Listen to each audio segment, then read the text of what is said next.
Bonjour les enfants, bonjour Pablo, bonjour Julie, bonjour Sam. Est-ce que vous êtes déjà allés à Paris? Ah oui, toi Julie, oui, tu y es déjà allé, je sais bien. Et tous les autres, vous êtes déjà allés à Paris? Tire-bouchon et Petit Lardon à Paris. Ce sont deux petits cochons qui rêvent de voyager. Dans la cour de la ferme, Tire-bouchon et son frère Petit Lardon se roulent dans la boue. C'était très amusant au début, mais maintenant ils s'ennuient. Tiens, qui arrive dans la cour? C'est René, le boucher de Paris. Tut tut, klaxonne-t-il gaiement. Tire-bouchon et Petit Lardon remuent joyeusement la queue. Tout de suite, leur maman les prévient. Méfiez-vous du boucher moustachu. Quand il vient à la ferme, il repart avec des coqs, des poules, des moutons, des lapins, des canards et des porcelets pour les tuer, les découper et les vendre au marché.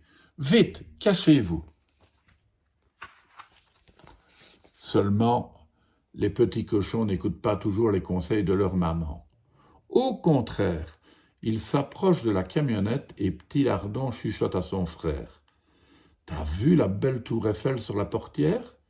Si on y allait nous aussi, à Paris, pour la voir en vrai. René le boucher est occupé à discuter avec le fermier. C'est le moment. Hop! Tire-bouchon et Petit Lardon se hissent dans la camionnette. Les voilà bien installés au milieu des coqs, des poules, des moutons, des lapins et des canards. Ils vont enfin voir le monde. Ils sont si contents qu'ils crient. Au revoir, la petite ferme où l'on s'ennuie. À nous, Paris et la Tour Eiffel. Enfin, voilà Paris. Dès que le boucher ouvre sa camionnette, les deux petits cochons en profitent pour s'enfuir. Au milieu du boulevard, ils se faufilent dangereusement entre les voitures. Attention, ils vont se faire écraser. Les automobilistes klaxonnent et freinent brutalement pour les éviter. Quelle pagaille! Et c'est l'embouteillage complet. Heureusement, un balayeur les ramène sur le trottoir à l'aide de son grand balai. Ouf! Plus de peur que de mal. Les petits cochons ont bien failli se faire écrabouiller.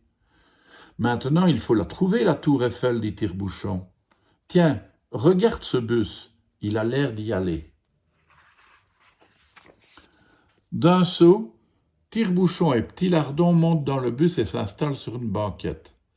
Soudain, Petit Lardon se met à pleurnicher.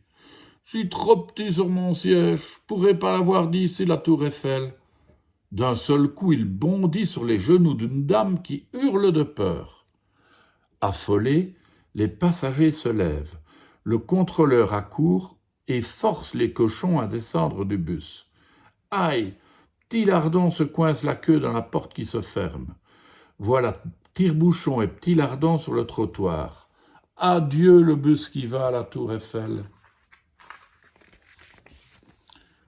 Alors qu'ils trottinent tristement sur les quais de la Seine, les deux frères aperçoivent un bateau-mouche. Ils font de grands signes au capitaine pour qu'il les laisse monter à bord. Hélas, le bateau ne s'arrête même pas. « Viens vite, on saute dedans » décide Petit Lardon. 1, 2, 3, il prend son élan et plouf, il tombe à l'eau. Aussitôt, Tire-bouchon hurle. « Au secours! Mon frère ne sait pas nager, il va se noyer !» Petit Lardon agite frénétiquement ses quatre pattes dans l'eau de la Seine. C'est alors qu'un marchand de ballons pose son parasol sur l'eau pour le sauver. Après de nombreux efforts, Petit Lardon réussit à grimper dans cette sorte de canot de sauvetage et le marchand le repêche sain et sauf. Les deux frères se jettent dans les bras l'un de l'autre, en pleurant à chaudes larmes. Que d'émotion! Tant pis pour la tour Eiffel, dit Petit Lardon en reniflant. Le marchand les a entendus. Il leur tend sa grappe de ballon en disant « Accrochez-vous, mes amis, et bon voyage dans le ciel de Paris. » Lentement, les cochons s'élèvent au-dessus des toits. Pas très rassurés, ils se cramponnent fermement aux ficelles. Puis, comme tout va bien, ils chantent gaiement « Oh, comme c'est beau Paris vu d'en haut !» Ça y est, ils voient la tour Eiffel. Vite, ils se trémoussent vigoureusement pour diriger les ballons dans sa direction. La tour Eiffel est enfin là, toute proche. Un souffle de vent les dépose en douceur sur la plus haute terrasse. « Hurrah, on a réussi !» crie Petit Lardon.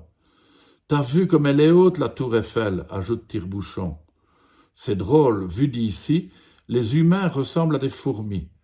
Et tout le soir, sans se lasser, les deux cochons savourent leur bonheur. Le lendemain matin, comme de vrais voyageurs, Tire-Bouchon et Petit Lardon prennent le train. Ils arrivent à la ferme et se précipitent dans les bras de leur maman, qui leur fait promettre de ne plus jamais se sauver. « Oui, oui, promis, juré !» Mais les petits cochons tiennent-ils toujours les promesses qu'ils font à leur maman ? Vive les vacances à Saint-Tropez ! À votre avis, ils vont tenir leurs promesses ou aller à Saint-Tropez ? À demain les enfants.